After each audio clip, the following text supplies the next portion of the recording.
Welcome back. So in this video, I want to show you some of the studies that I did this week of the anatomy of the torso.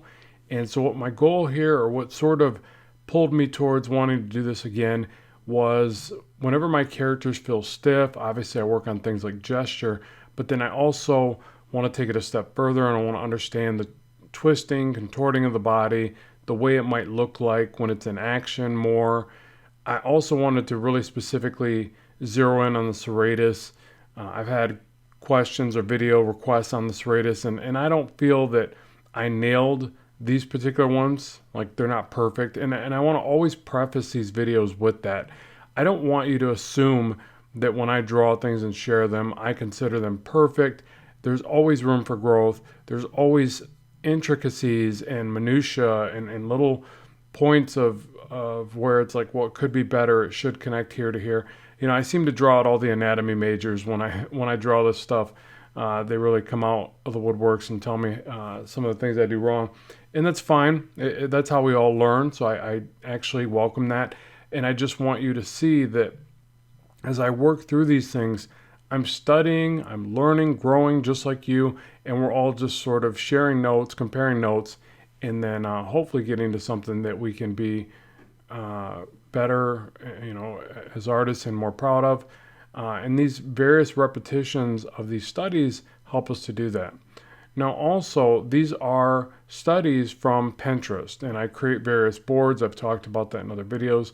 So these are photos and different, some are art, some are photos, and I'll make sure to link in the description box below so that you can study along with those. I don't want you to think that these are from my imagination.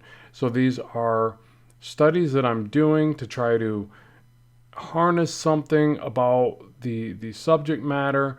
Again, get a better, deeper understanding of certain components of the work. I'm always trying to take sort of the weaker links of my own artwork and say, okay, what do I need to prove upon here? Am I making the upper torso and the lower pelvis area too straight? Am I not showing enough twist and movement there? I look for all sorts of things, really, and that's where studying from life and from photos of great artists. I know a lot of people will actually tell you not to do that. I'm not one of those. I love studying art. I love studying renditions from other artists and just seeing what I can harness from it. Sometimes it's just a bit of style and motivation. Other times I just feel like there's certain artists that do anatomy so well. Why wouldn't I want to pay attention to that? But again, you're going to hear certain people going to say, no, that's the wrong approach. And I get that. I'm not trying to say that I know better than the people that push that way of thought, school of thought. I mean, to be honest, they're probably more traditionally taught. I am not a traditionally taught artist. I am a self-taught artist. I always have been. I never went to school for any of this. I just basically picked it up along the way, studying from books, studying from life, drawing like a madman. That's the thing that I tell most people, is just draw as much as possible. And then, retrospectively, you always look at your work and go, wow, I was doing certain things wrong. You just have sort of an awakening at some point, and you go, okay, now I'm going to shift the way that I'm doing XYZ, whatever they are.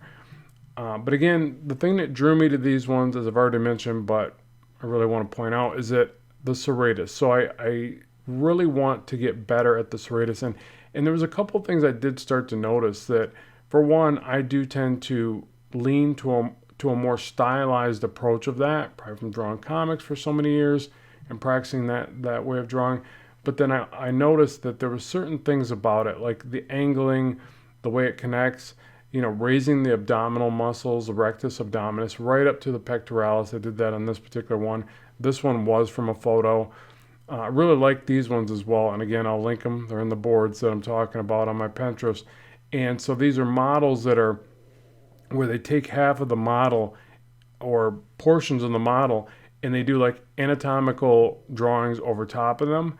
And I think that's such a neat way to do it, where you're seeing the proportions of an actual person, but then an anatomical illustration through it, above it, however you look at it. And it's really, I don't know, it's really kind of informative. So Pinterest to me is like the place to go anymore. Like I've been doing that more and more, and I love it. Like it's a lot less distracting than Googling something. I mean, really, realistically, this all has to be, I think, tabled with actual books, anatomy books, things that are curated, that are done professionally. I really want to push that. Like I've been doing that more in my own life, like getting back to books, you know. But as far as like looking up cool reference, getting inspired, and doing something like this, I can't knock Pinterest. Pinterest is awesome for now, you know, at the point of this video. But this particular drawing and illustration was highly informative, and I found it to be very tricky. As simple of a pose as it is, it's something that I wouldn't have drawn instinctually, right? I wouldn't have jumped on the board on a blank white canvas and said, today I'm going to draw a torso and I'm going to put one arm up and have the hands touching like that. I just wouldn't have did that. But as soon as I did work through this, I realized, wow, I have a lot to learn here. Like it was really hard. You'll see I struggle with the hands. Like of all things, I felt like those were two easy hand poses. But it's something about drawing anything really, but definitely the human body in a particular pose that you're not used to. It's sort of like it just throws this enigma into your mind. I don't know how to explain it, because it's like you can have all this self-confidence from repetitious drawing from all these other things, and then again you get thrown a curveball by drawing it in a particular perspective, in a maybe a different style, something that just doesn't click and make sense. And it can be super frustrating.